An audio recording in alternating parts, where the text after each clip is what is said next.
It's another edition of the Terry's Talkin podcast. Thanks for joining us. I'm David Campbell, sports manager at cleveland.com, joined as always by Terry Pluto, award-winning columnist for the Plain Dealer and cleveland.com. Terry, how's it going? Busy time of year, isn't it? Yes, it is. I mean, you have Browns and Steelers and Guardians at first place, and I think next week even the Cavaliers go to training camp, and there's a ton of excitement about them also. Yeah, and it's busy for you too. Well, a couple things here at the top. So you've got a busy. It's hard enough with all the things we have to cover with the Guardians, Browns, Cavs starting on media day. You are going to be speaking another appearance at the Uniontown Library. Why don't you talk about that? I think October 4th is the date. Yeah, Uniontown Library, October 4th to 6:30. So that'll be, I think, the fourth or fifth one I've done since things opened up after the pandemic, and it's great to be out there. The crowds have been really big, which tells me people are glad to be back out, and they can go somewhere for free. People bring books. I'm glad to sign them. We take questions.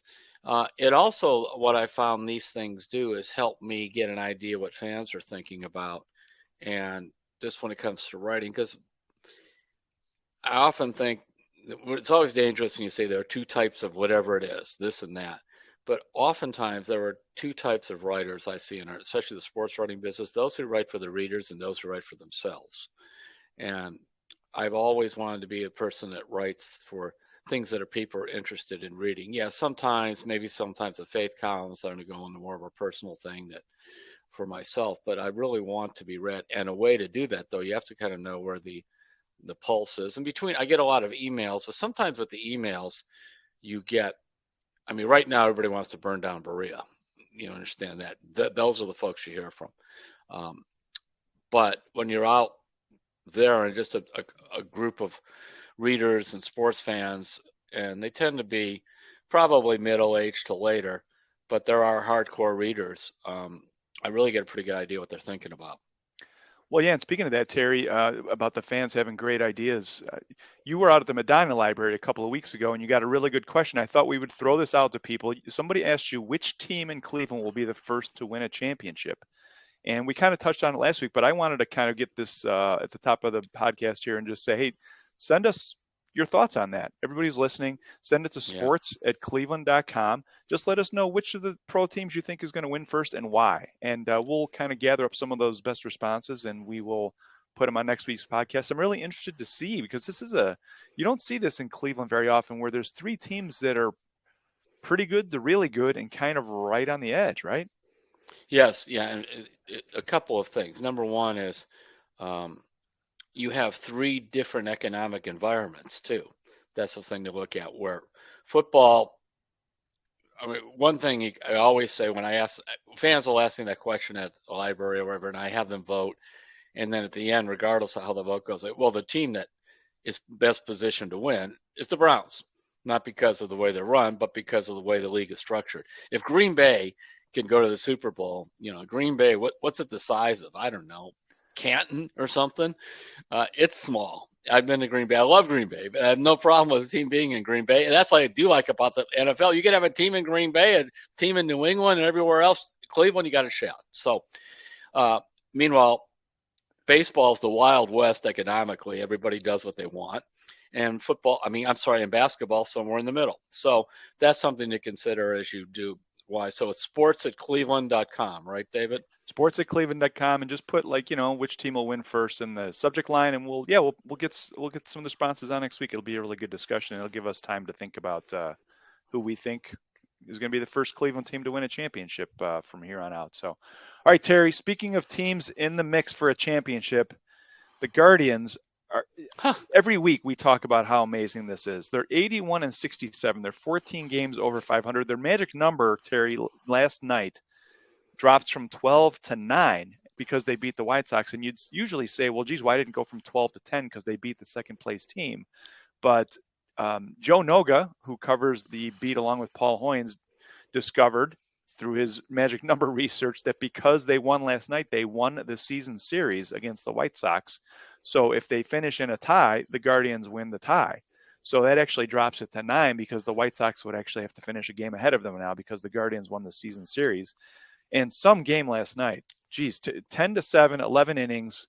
Clase couldn't hold the lead in the bottom of the 10th. and then the Guardians just take control of the game in the 11th and put it away. Some performance last night, and boy, I don't know what you want to talk about, Terry. There's so much to get into. Well, just we've been praising Clase all year, and usually you would think if he drops the ball literally and blows the game, as it appeared to, that they would not be able to come back and win, especially on the road. But they did anyway, and they made sure they got a whole bunch of runs.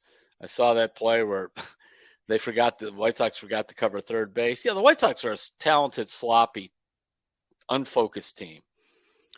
The Guardians are semi-talented, very focused, extremely relentless, and they just have such exuberance.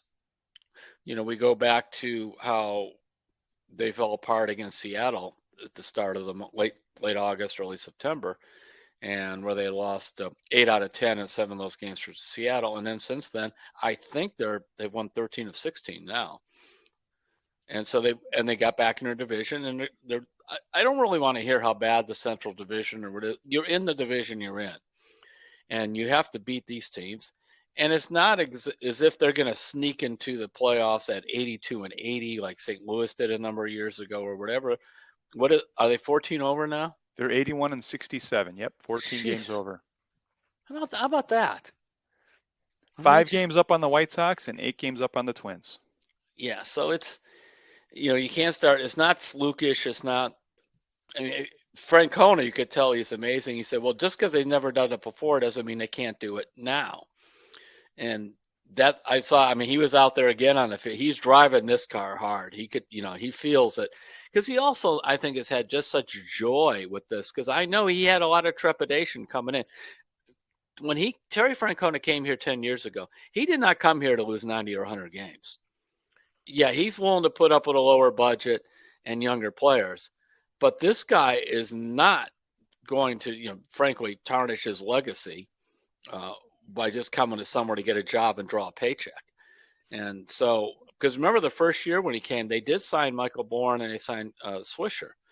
And that he took that team that lost 90 games. They won 92. They won the last 10 that year to make the playoffs or the play-in game or whatever it was they had back then.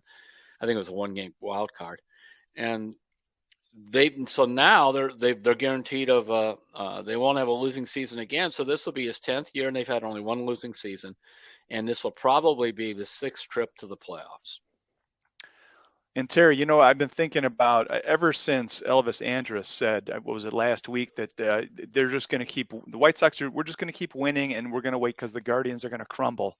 Yeah, that has not happened. And I keep thinking back to Major League, the movie where they had the giant cutout of the owner and I kept thinking if they would have an Elvis Andrus giant cookie or something, yeah, and they would, they would just have it crumble as they get closer to clinching the division. But they've really just, for a team as young as they are, to just grind this out like this and to just, things keep happening. They'll lose a lead and they'll just keep coming back. It's amazing. I think part of it too is the way they play. It's so different. They don't just give away outs like so many other teams do.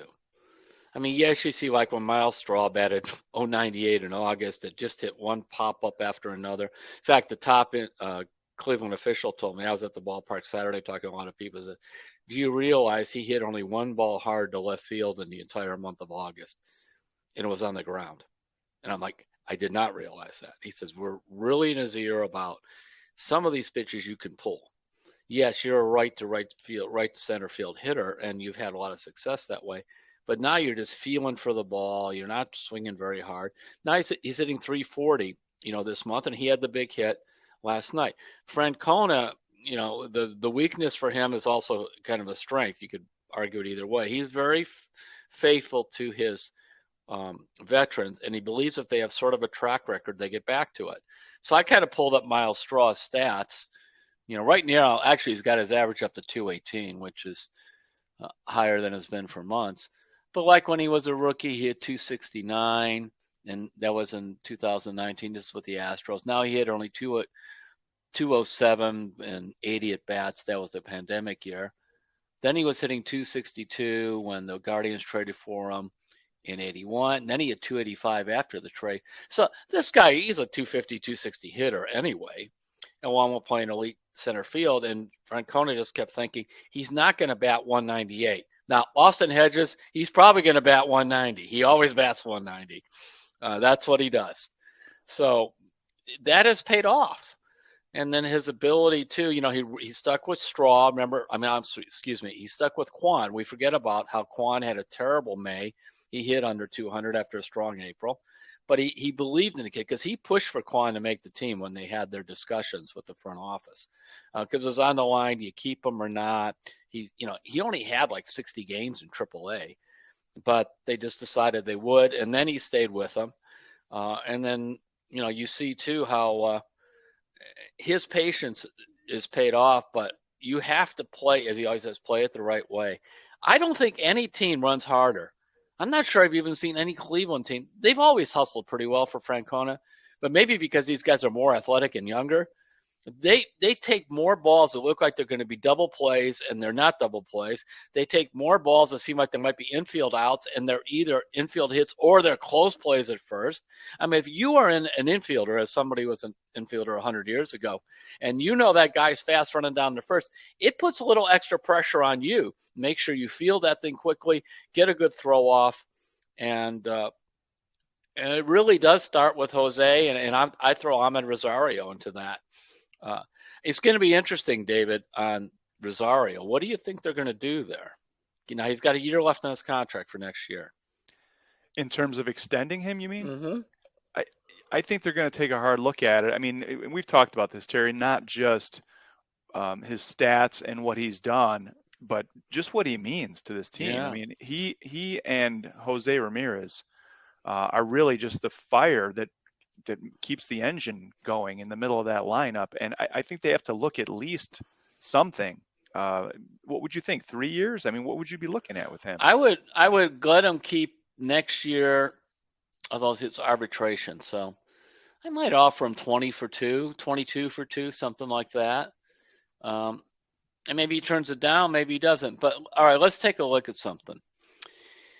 Okay, this is the last 3 seasons in which have been 162 game season. I'm tossing out the pandemic year, okay? Because I've learned now, as we've got some time behind, weird stuff happened in pandemic years for players. So we go back to his last full season with the Mets, 2019. He bats 287, 755 OPS. Okay, 2021 with the Guardians, 282, 731 OPS. 2022, he's at 282 again. So he's 287, 282, 282, 730 or whatever OPS, and he's improved his defense. In the last 2 years in Cleveland, he has stolen 30 bases and thrown out 3 times, and he's hit, how about this? He's at exactly 11 homers in 21, 11 homers in 22, and he's driven in 67 runs, which is closer to the 72. Basically, you got a track record here. He's 26. You probably write him in the lineup. He plays every single day, and he's going to hit in around 280 with an OPS around 720. And as long as his defense continues to improve, and he's going to run hard all the time, he can steal bases. He leads the league in triples with 7. You could say you got prospects, but how many of those guys in the minors could come up and put up those numbers? Not many. Yeah. I mean, and then if you stay with that for a couple of years, you keep Jimenez at second, where I think he's a Gold Glove caliber player. And then you go back and look at that trade, by the way. I mean, I know Lindor's had a terrific year for the Mets, and Carrasco was pitching very well until the poor guy got hurt again. But my goodness, they could not have done better on that trade. Yeah, they couldn't have. And you go back, Terry, you were talking a couple minutes ago about just, it's so weird to watch a national broadcast of the Guardians because there's no Aaron Judge to latch onto. There's no Mike Trout. Yeah. But these guys, they're probably going to go through the whole season and win the division and not win any major awards. No. Brandon Hyde of the Orioles is probably the manager of the year in the American League. We know who the MVP is, but these guys, you're right about the whole team puts pressure on the opponent, and it never stops, whether it's running to first base or Quan making a great catch in the outfield. It's like they do everything just better than like good, better, best. They do way better than average. They do everything really well, and it puts an incredible amount of pressure on the other team. And one mistake, and they just jump on it. It's really Mm-hmm. something to watch. I mean, look, they'll have some problems. They face an elite team. I mean, okay, we get it. But you, one of the things I often say is when I go out to eat, I expect to have a really good meal. I don't have to have the best meal in the country that night. And I think some sports fans, where it's kind of championship or nothing, it's like, is that really what it's about? I have to have a championship team or I did not enjoy this. It wasn't worthy. The effort put into it wasn't good. The people running the show, running the restaurant, were not smart. The servers weren't helpful. I mean, really, is that because when it becomes that kind of mentality, I think it's set up to like live life in misery. And these guys are joyful, and it is the nice thing too, David, is when a team doesn't have any expectations and exceeds it. That's when it's just so much fun. Even if in the back of your mind, like Andrus says, well, I know if we keep winning, they got to start losing sooner or later. Maybe not. Maybe not in this division, not to you anyway. Yeah, and baseball is so crazy, Terry. When you get into the playoffs, I mean, there's days off, and yes, the Guardians pitching staff is shorthanded right now, but if you got 3 good starters and some days off and during a series, like you never know. You never know. Well, so Francona, Chris Antonetti, they'll all tell you the best team they've had here was 17. That's the team that won the 22 in a row, had the 2-0 lead on the Yankees.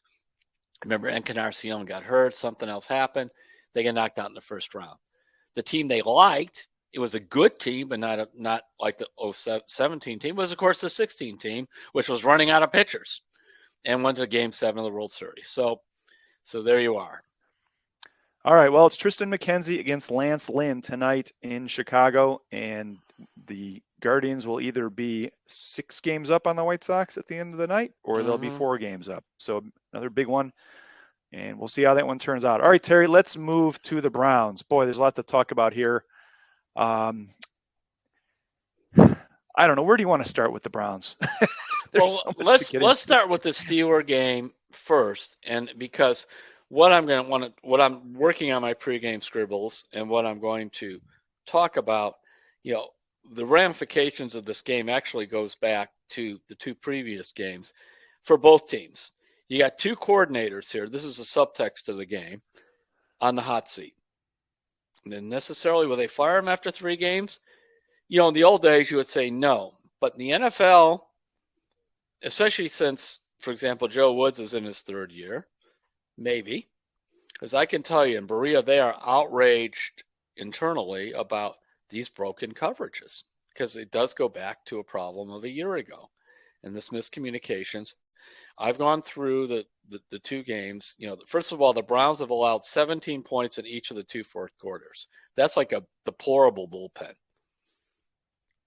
17. And remember, the quarterbacks that threw the 17 on them, Baker Mayfield, Joe Flacco, not Patrick Mahomes and Aaron Rodgers. And by the way, I'm not dissing those guys, but I'm just saying it's not like – I remember Wayne Embry would say when he was GM of the Cavaliers and Michael Jordan would lead these epic fourth quarter rallies in the playoffs, he would just sit down and he said, Plutz, he always called me that, greatness.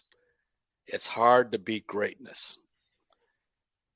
And that we've seen that. I mean, when Kyler Murray ran 84 yards for a 2-point conversion, in that big game for the Cardinals, I mean, that's greatness, just a great play. These were not greatness. This was just mess ups. And so then you get where the players talk about it and they're kind of trying to clean this mess up, but they make it more confusing themselves. I have no idea what Denzel Ward was talking about. I was on a cloud too. It wasn't my guy, but go ahead and blame me. And then Delpit was saying whatever, the miscommunications. And Yeah, well, the good news for Browns fans, Terry, is the Browns defense yesterday called a players-only meeting to help fix all the issues. The bad news is that only half of them got the message, apparently. So Yeah, I mean, it's just now. All right, I, here's a I had couple. to say that. Sorry, but Yes, yes, you're this you're is. absolutely right. But you know, it's so funny. I was thinking about Yeah. like DirecTV has they have the Sunday ticket package, and in week one, a bunch of people lost streaming. They couldn't stream the Sunday ticket. You know, when you pay $300 to watch every game, Ouch. and so people were like, "All right, it's week one." They had issues. DirecTV screwed up. They apologized. They gave people money back. The same thing happened in week two. And when it happens two times in a row, you have to think, all right, DirecTV doesn't know what they're doing. Like, Yeah. how come they didn't fix it? And it's the same thing with the Browns defense. Like the issues that they had in week one, they're like, yeah, it's week one, we got to fix it. They pulled like a DirecTV in week two, and it was exactly the same thing. And that kind of, and Doug Maurice, our colleague, wrote a column about this right after the game Sunday. It calls into question everything that's going on with that team out there. Yeah, and I just don't think that the Haslams or even Andrew Barry are going to just sit and watch this. I would love to be in the inner sanctum because, granted, they played a smaller level. They played in the Ivy League, but Kevin Stefanski was a defensive back in the Ivy League, and so was Andrew Barry. These guys have to see this stuff and know right. They know exactly what went wrong and who didn't. Now, here's what I heard. A couple of things. Number one, when you see the Steelers play, they like to disguise their coverages. So watch that. They want to goad and convince Jacoby to throw a ball into what looks like an open receiver and it's not. And they will play like a zone defense on one side of the field and man-to-man on the other. I was told this by an executive. Well, the Browns have tried this. It's not as easy as it seems. And so they want to, supposedly, have ordered everybody to, will you simplify these coverages? Yes, Pittsburgh and some other teams could do it. When Joe Woods was with the 49ers, they were able to do it. But if you have good defensive backs, it's not like you're hiding Andrew Sadeo and these guys. So that'll be interesting to see what they do. Now, the flip side, what's going on in Pittsburgh is they have scored. You know how many touchdowns they've scored in their first two games? Two. Matt Canada, who's the offensive coordinator, is being a second guest, is hard, and I think his seat is just as hot, if not more so, than Woods, because they feel that even Trubisky said there's many plays where he doesn't have the option to change them.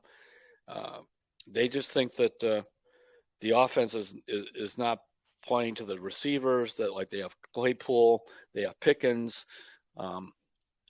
Their line is not real good, but look, they beat they beat the Bengals 23-20, but it took 4 interceptions and 7 sacks and a fumble recovery to make that happen. And an injured long snapper that couldn't get the ball back on 2 field goals. Yeah. Yeah, I mean, it was like, and then they lost to New England 17-16, and they had 1 touchdown in that game. I mean, Chris Boswell's kicking field goals all over the place for them to keep it close. But so now, if you and I could look at Pittsburgh and see what a mess they are offensively, certainly the Browns hierarchy is doing the same thing. And if they go out and blown coverages against these guys and everything else, I really think there's and they have 10 days between games then, this could happen. And the flip side in Pittsburgh, they go out and they score 10 points against the Browns and Trubisky still looks lost and everything. They could change that over there too. So that's something to watch, how this game is played, because it will have ramifications, I think, for both teams and what happens during their 10 days off. Yeah, and the other thing I'm going to be watching, Terry, on Thursday night, tomorrow night, is I meant to look this up before we record, and I didn't get a chance to, but the Browns seem like they played a ton of zone defense on Sunday, and I think even on that last Garrett Wilson touchdown, when he just ran a simple slant and was wide open and nobody was near him, Yeah. I think that was a zone defense too. And if you're Andrew Barry and you've put all this draft capital into defensive backs, like you're a player, even if you're a player, like let's play press man, and I want to show what I can do against these guys.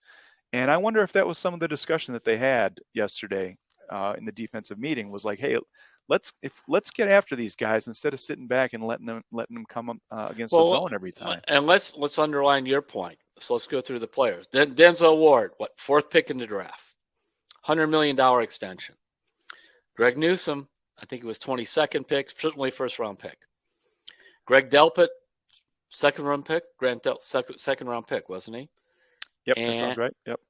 John Johnson, high price free agent safety. So that's 4 right there. Well, Greedy Martin Williams Emerson was their top pick this year. They had to wait because of the trade. Yeah, and they like Ronnie Harrison some too. So, but the point is, they're big 4. It's pretty hard to put more assets in when you have 2 first rounders, a second rounder, and a free agent brought in his late 20s in his prime. And by the way, Kevin Stefanski, do not bring up the young team card. He kind of threw that one out there after the game because, and I was talking to somebody in Berea about this, is that they sort of mentioned, I said, here's your problem. Those guys, the key 4 guys that we just mentioned, all were with the team last year with supposedly the same basic scheme and the same coordinator. So it doesn't fly well. What's the old Jerry Glanville quote? The NFL stands for not for long if you don't not win. For long. So yeah. Not for long. So, all right, Terry, let's take a break. When we come back, we're going to talk about your faith column. We've got some good Cavs Hey Terry questions that we're going to get into, as well as some Browns ones and some Guardians ones. So we had some really good reader questions and comments this week, and we'll get into that. So we'll be right back on Terry's Talkin'. We're back on Terry's Talkin'. Terry Pluto and David Campbell. Terry, let's talk some Cavaliers here. Media Day is on Monday. That is hard to believe. That came up fast. But they're going to be introducing Donovan Mitchell. Well, they already did that, but the team will be all together for the first time to meet with the media. What are you kind of wondering about going into Media Day in terms of what this team has in front of it? Well, the expectations certainly have gotten a lot higher. Going into last season, the idea, they were kind of like the Guardians this year. There's just like, well, maybe they should be better and they could be interesting. That's it.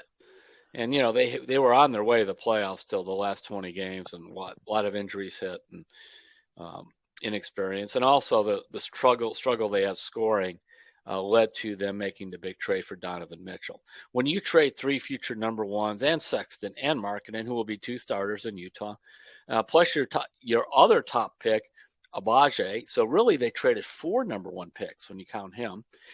And you're not doing that because you think you're just going to go 42-40 and creep into the playoffs. You think you can do better than that. So the question will be, how does JV Bickerstaff handle the 2 guards who are around 6'1" doesn't have quite the big front line he had before because Markkanen is not there. Although I had an interesting talk with Sidney Lowe. Chris Fedor and I were talking about him. He's one of their coaches. And we talked a little bit about, can you get Love in there with the big 3? Maybe, maybe not, because the idea would be Mobley would have to cover some small forwards because Love couldn't.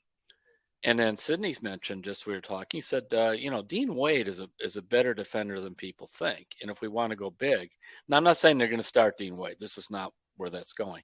But that he could be more valuable if they want to, get that big picket fence up there behind him than we're thinking about. And he made himself into a decent 3-point shooter.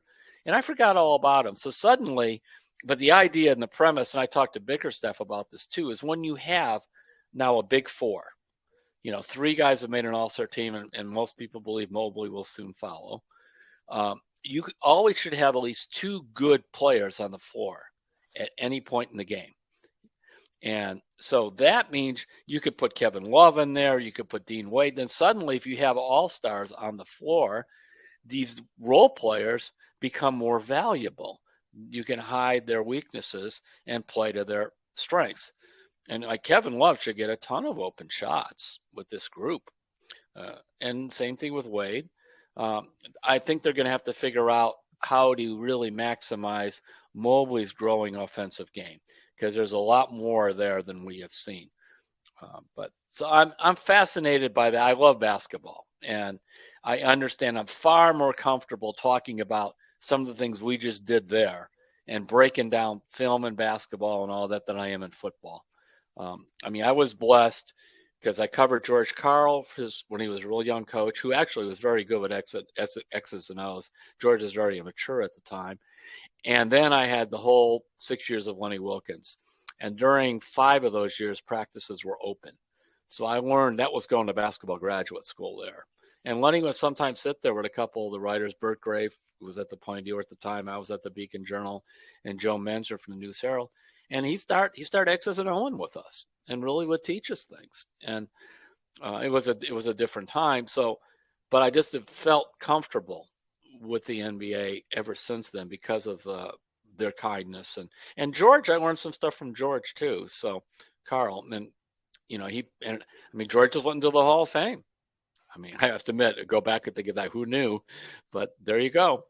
Yeah, 2 legends, and you got to basically just sit, shoot the breeze, ask questions. Boy, Mm-hmm. that is like getting a PhD. It really was, yeah, because it, and just the culture of it, watch the practices. I mean, the thing that I miss, Lenny Wilkens spent so much time teaching these guys how to throw the ball to the post. It's a lost art.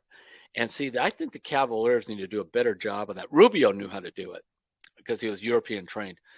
Because you do have Mobley and you do have Jarrett Allen. Jarrett Allen shoots like 70%. The guy never misses. You can get him the ball once in a while down there. Actually, Kevin Love at times can do some stuff in the low post. I like going throwing. Everybody's like so 3-point oriented. But if you throw it down to the low post, one, you could sometimes pass it out for an open 3. But secondly, what's wrong with throwing it down to the low post and drawing fouls? Well, and Terry, you're right. The placement of a post pass can draw a double team or not draw a double team, which opens up everything else, like you said. So a couple of feet one way or the other makes a huge difference in terms of where the entry comes, doesn't it? Yeah, and Lenny would go crazy when they like if you try to throw a ball to the big man from the top of the key straight in, he always said too many hands, not enough space. They would say in football, no windows. So he had it set up where that guy would look like he's going to throw it in to the big man from the top of the key, and somebody would pop out on the wing, bang, a quick pass to the guy in the wing, and then suddenly the big man sets himself up a little bit on the side of the rim, quick pass into him, layup, foul. And they did, and Brad Daugherty averaged 20. Now Daugherty was gifted, but Lenny really set that up for Brad Daugherty to get a lot of easy points near the rim doing that because of what they practiced it over and over and over. And it paid off. Oh, good stuff, Terry. Okay, hey, let's move on. We're running up against time a little bit here. Let's get those questions. Let's go to those questions. Well, first, I want to talk about your faith in you column before we get to the questions.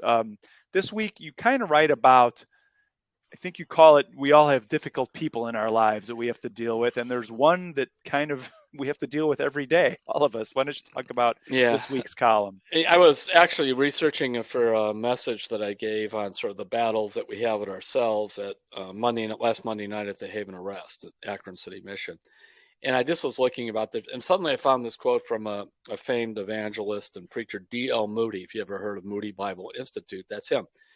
And that's where the NBA Combine used to be. Yes, it's in Chicago. Chicago, yep. Yep. And Moody would often use this. He goes, the most difficult person I've ever met with in my life, his name is D.L. Moody. And, you're like, well, wait a minute, that's D.L. Moody saying it. But he was just talking about the inner battles that we have with ourselves. And that struck me, and it's so true, because when you talk about difficult people, we all have to deal with difficult people. But sometimes we even make it harder for ourselves because of our problems. I don't know about you. Once in a while, I know I got to face a difficult person or two, David, and I could walk into a room and I am waiting to be offended. Because I kind of want to be right. That person's a jerk, and I'm going to just wait for a chance for them to prove it. And then I'm going to jump all over it and whatever, as opposed to, I know they're a jerk. I'm just not going to play that game. I'm going to change the subject. I'm going to get out of the conversation. So that's just an example there. Yeah, and you had an interesting stat in there. I think it was from Cornell, where the things we worry about and we beat ourselves up over, right? There was a lot of things we couldn't control, I think, was Yes. the research. Yeah. Yeah, they've studied. I had people make a list of things they worried about, and like 2 months later, what happened? And they found, and there were some other studies. The consistent number that came up, Cornell was the biggest, but there were some others, was that 85% of things that you worried about within a few months, worried about the wrong stuff. One study found that they kind of had you go into even greater depth on, say you're worried about paying the electric bill this month, and then they said, well, how much are you worried about that? And then they found, even if that problem came up, it was not as severe as we thought 97% of the time. And I think if we really think about that, sometimes there's some things we should worry about that we don't. But or most of the time, what really hits us, David, is the call in the middle of the night. It's something just completely unexpected. That becomes usually our biggest problem, the health problem that pops up, the car accident, whatever. So, but that's where you talk about our biggest enemy can be ourselves, because we're worrying about the wrong stuff. Jesus says, one of the things he said, do not worry about tomorrow, for today is trouble enough of its own. And it's actually, that quote is sort of the basis of the AA's, one day at a time. And it is not saying fail to plan, but just that we can be so caught up on what's going to happen, the what ifs will make your head explode. Well, and after everything we've been through the last few years with COVID and everything, Terry, Yeah. I think we can all be nicer to ourselves in general. Yeah, So it is. Yeah, there was a quote from Psychology Today I found, said we should treat ourselves like we treat somebody else when they say, gee, I got a flat tire and then I couldn't find the spare. It turned out that thing was flat too, and I'm sitting out there and I'm feeling like an idiot. And you say, well, look, it's not great, but the world didn't end. But we don't often talk to ourselves that way. We just beat ourselves up. So true. Catch Terry's column, Faith in You. It's going to be on cleveland.com Saturday morning, and it'll be in the Plain Dealer on Sunday. So be sure to read that. All right. Hey, Terry, questions. Here we go. This one is from Bob B. from Akron.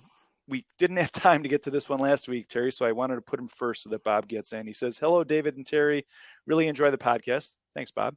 Cavs question. The Mitchell trade is going to be a big help for the Cavs over the next 3 to 4 years. However, the team still needs to add additional players.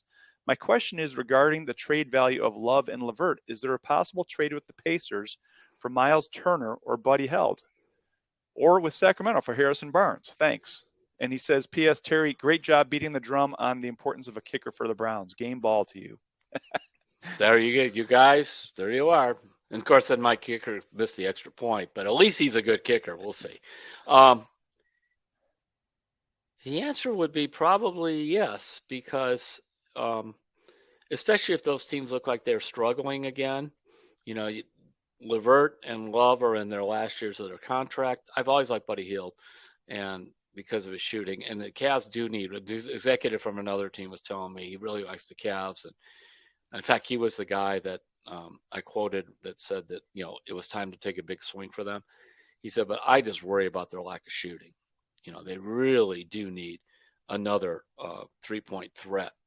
So, because LeVert is not that. I'm not sure how LeVert fits. That's going to be a challenge for JV Bickerstaff. But yeah, they would, because the problem, David, is because of the Ted Stepien rule, as it's constituted now, the Cavs will not have, assuming they make the playoffs this year, they will not have a first-round pick in 23. That's going to Indiana for the LeVert trade. If they make the playoffs, Indiana gets it. Then in 24, they do have their own, but then 25, 27, 29, they all go to Utah. You must have a pick at least every 2 years in the first round. So They don't have those draft assets. So we'll see. But some teams may want to take a shot at them. I like Harrison Barnes too. I don't know. We'd have to look and see what the salary cap numbers are on those guys, but I like it. Good thinking, Bobby. You picked on two of my two.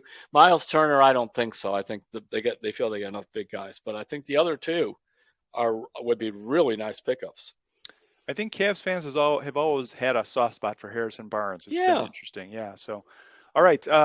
Here's kind of a media question, Terry. This was interesting. It comes from Rich Honig from Fort Wayne, Indiana. He says, Terry, in your opinion, is the Cleveland sports media more or less passive in its coverage than other major media markets? I'd And argue he's it's fairer. fairer. Okay, Yeah, interesting. because um, when you're working, say, in Boston, New York, or whatnot, it's a very competitive market. And you can say that's good, makes you more aggressive on news, but say somebody like in my position who writes opinions, it also puts a lot more pressure on you to be kind of outrageous and look at me, write what I call a look at me story. Remember earlier on, I mentioned, are you writing stories for your readers, or are you writing stories for yourself? Or I would now, in this case, say to draw attention to yourself. And I just believe in those bigger markets that leads to some of that. But these, like, when they complain about Cleveland, I mean, Cleveland is the smallest market with teams in Major League Baseball, the NBA, and the NFL. It's 19th media market overall, but it's the smallest with those three teams. So you just don't have the intense coverage you do in Boston, New York, or some of these other places. And so I would say it's fairer, and there's a lot of places that are worse. And when these guys complain, I don't want to hear it. All right. Rich also says, love the pod, by the way. It beats paying $200 an hour for psychiatrist sessions. And that's There you right. And then go. you can read the Faith column, you go to counseling there. That's a good one. All right. This one is from Jim in Estero, Florida. He says, hi, Terry. I go to a sports bar for the Browns games in Southwest Florida. Laughingly, I have left the bar with 2 minutes left when they were down against Carolina and with 2 minutes left when Chubb scored the TD against the Jets. No problem with the extra point. Right. They'll be 2-0. Right, he says. While I missed those two flashy Browns By the endings, way, I think Jimmy Haslam probably said the same thing, but that's okay. while I missed those two flashy Browns endings, you had to sit through both as a duty call. Truly, I don't know how you can tolerate it. That is the meaning of my subject line in my email, which is total respect for your patience and writing. He says, I read and listen to all your material. Thank you for that. Let's see if the Guardians can pull it off. Maybe their play is the salve we need for the moment. So, Terry, what was it like? We've been in sports journalism long enough. When you're covering a game and things just turn upside down 3 times in the last 2 minutes, it's always a challenge to try and write something coherent. What was that like for you the other day?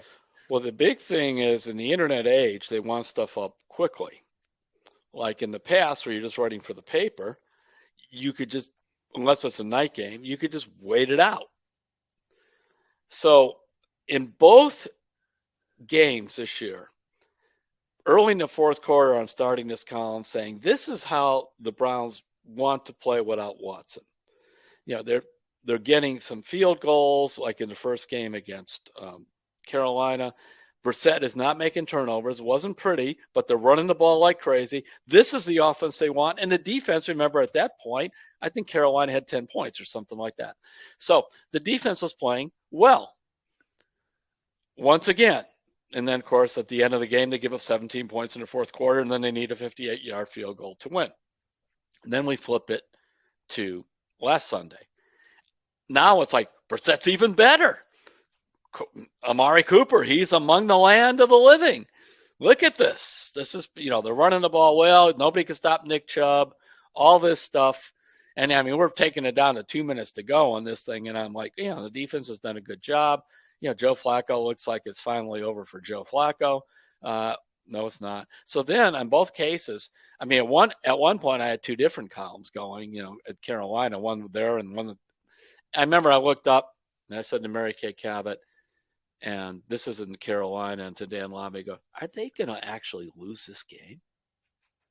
Because they're sweating it all out, the same thing. I go, they can't lose this game. And then they got behind, remember, and they needed the field goal to win it. So then it's like I started like, what a disaster this is, lead. And then he won it. So that's a lot of inside journalism thing, but that's sort of what you go through. Now, from a fan's point of view, I mean, I even had some debate with some sports people say, well, you just like it when we lose or whatever, because it's negativity and it sells. You say in the old days it sells papers or it gets internet hits. It really sells paper and gets internet hits? big time winning. We sold 530,000 copies of the paper when the Cavs won the title. They had set up these booths out in front of the plant in Tiedemann because A, you can't put a website on the wall. The paper still mattered. And B, you see the numbers, David. Winning drives it. Yeah, trades or somebody controversial will get you that, but winning is the best thing, and it just makes everybody feel better.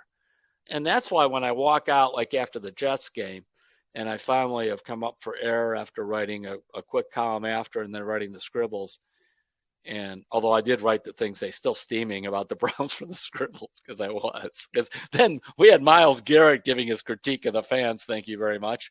It was like, really? And I'm like, all these, I didn't pay $100 and some to come here, probably $200 when you count parking and everything else, And to watch that crap, and that's what it is at the end of the game when you're talking blown coverages and that. It just hurts me because of the fans. From a pro's point of thing, it messes up my job and makes it harder. But from a heart issue, it's just, I grew up here. I get it. I know what everybody's been through. It's awful. Stop it. Well, yeah, and Terry, we've often joked like what it would be like to be doing PR for different people. And yeah, here's like our PR tip of the week to players of all sports. I mean, it wasn't just Myles Garrett, but Justin Fields in Chicago said the loss to the Packers on Sunday night didn't mean as much to the fans as it did to the players, because the players are the ones who put in the work. Like, there's only one thing you should ever say to the fans, and that's like, thanks for coming. Thanks for supporting us. Like, that's or all Joe Batonio says, well, every year we get booed, and basically every year we deserve it when it's happened.